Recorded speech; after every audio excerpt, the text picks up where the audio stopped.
tayo pala. Hello.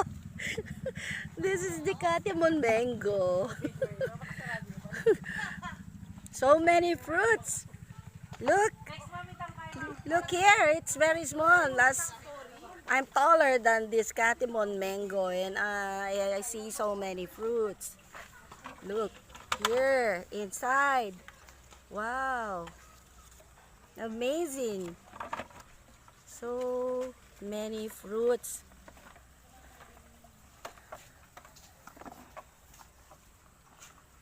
Kuya, ang galing mo kuya, mag-alaga ng mga halaman mo, kuya.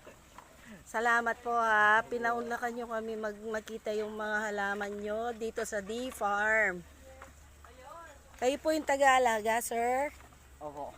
Ay, salamat po.